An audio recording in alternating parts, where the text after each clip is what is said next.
tells Pernell Whitaker not to push Paez to the canvas on the back of the neck. Whitaker's starting to jab to the body early. And Paez begins to flail to the body, and he got one in. Which is important. If you know that this fight may go 12 rounds, whoever gets in the better body punches earlier is going to have an easier night. Whitaker tries to retaliate by going back to the body. Whitaker coming straight up the middle and so far able to stop Paez's charges with hard punches right to the face.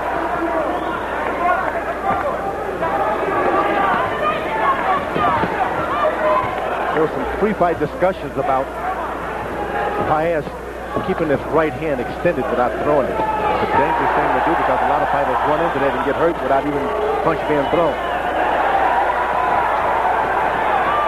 Again, Whitaker puts the back of his arm on the back of Paez's neck, and Mills Lane with another discussion. They touch gloves, and here we go. Less than a minute in round one. Started to reach his hand behind his back and do some clowning Whitaker did earlier.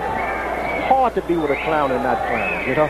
Do you think it's any specific problem for Paez fighting a southpaw, or is he so unconventional that it doesn't much matter? I think these guys are so well experienced. It doesn't matter what they do as far as southpaws in position.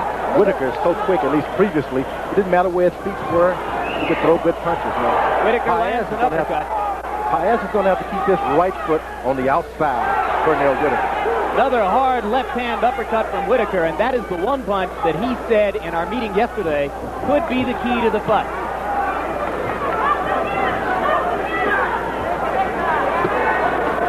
Round one coming to a close, and as Paez coming forward, Whitaker trying to pick him off with the jab and follow with the uppercut. Good body punch. Pernell Whitaker is establishing his power early. And after the body punch, he rung the bell with the left hand. The idea he's trying to do, as he stated earlier, is to keep his hands on Paez at all times. Whether it's a hard punch or not a punch, keep touching. Solid left hand from Whitaker. Paez momentarily stunned. Right again. Come on, come on. Again, Mills Lane talks to Whitaker about holding Paez at the back of the head. Paez seems to have so much confidence, weighs in whether he gets hit or not. The right hand by Paez was blocked by a glove. All right, get back. George Paez is going to have to be busier than this if he's going to bother Pernell. Pernell Whitaker is dynamic, which means even when he's standing still, there's some motion that you can't even hardly notice. And it makes you off balance. You think, if I throw, I'm going to miss. He's going to hit me. After about 5 rounds, you'll see Paez decide, hey, I don't care whether I miss or not, I'm going to throw punches. Boy, what a great body punch. Left hook to the body. He can land 5 or 6 of those. He could have an easy night. That body punch is still hurting Pernell Whitaker. Left hook to the body. And a right hand sneaks through the guard of Pernell Whitaker, so Paez is beginning to step up the aggression. When Whitaker lands a right and continues to hold his ground when he stops and punches.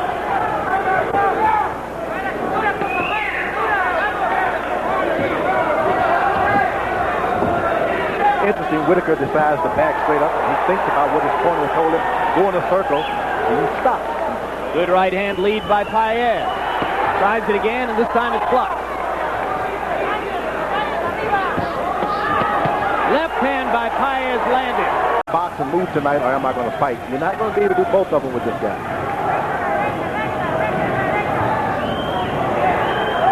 As you look at Paez's forays, you might remember that Whitaker had a little bit of trouble in the first 5 rounds against a thoroughly unconventional, almost amateurish-looking Oli Diaz. Sometimes if you are a very disciplined, conventional fighter, the wild guy can give you trouble. That's right, because you can't get set. You don't know what they're going to do. If you duck to the left, he may just scratch you. You don't know what's going to happen. And Pernell Whitaker's handlers don't like the fact that Paez keeps his left glove open and slaps at opponents to hold them out of the way. It's a dangerous thing. Eventually you can have a swollen eye and not even be an effective punch to do it.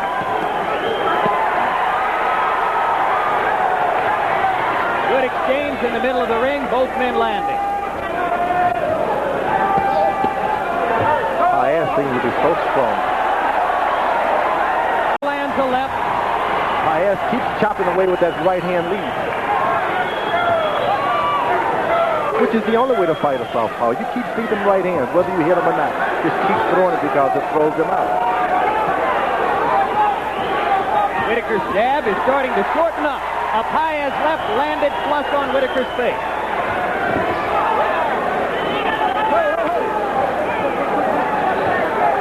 As round 3 comes to a close, Pernell Whitaker is no longer extending the right jab fully. Trying to coast a bit. He's thrown away a lot of energy. Now you coast. Go for a good punch.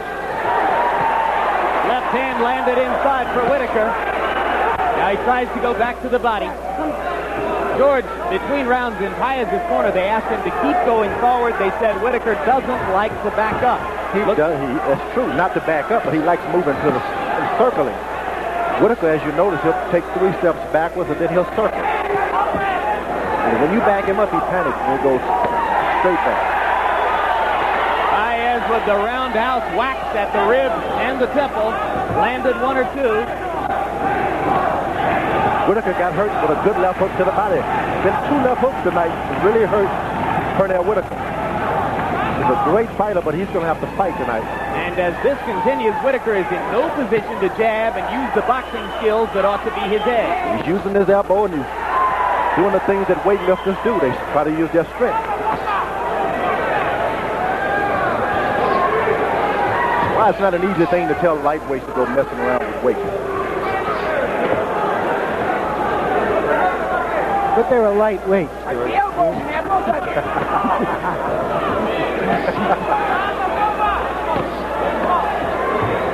Minutes to go in round number 4. A consummate boxer, Pernell Whitaker, getting into more and more of a brawl against a Jorge Paez who appears to have adjusted easily to Whitaker's early dominance with the jab and body punch. That's right. He's turned the fight into the kind of fight he won. He's landed punches. Whitaker's strong, but the chin is the same chin that was an Olympian. And we might find out tonight just how much punching power Pernell Whitaker has, because he's getting the chance to land shots himself. Believe me, he can punch. But he's going to have to establish to this guy, I'm not running from you.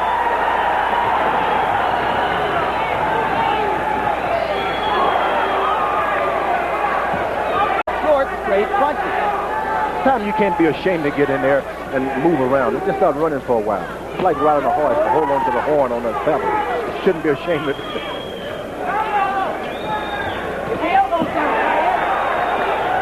Good uppercut from Whitaker.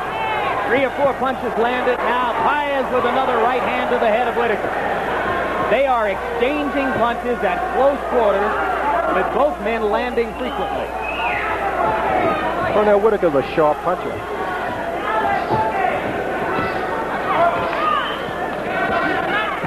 George, if you're in Paez's corner, are you totally happy with this slugfest so far? Yes, it's definitely his fight. He doesn't want this fight to go any other way. He's going to scratch, make the guy lean in and bump with him. Eventually, both will have a scar or 2 on their face. And if you're in Whitaker's corner, you would ask him to get up more on his toes. Yeah, move on your toes. Jab this guy. Hit him when you want to.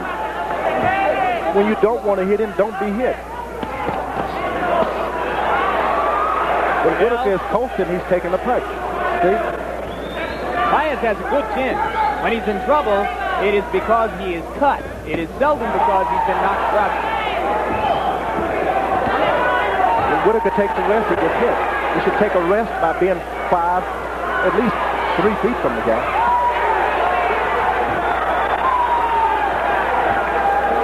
I would tell him to hold the guy to step 4 feet back, make the guy walk to him. Grueling exchanges in the center of the ring. No more that body punch by Whitaker hurt. He's landed several heavy body blows. Good right to the body of Paez.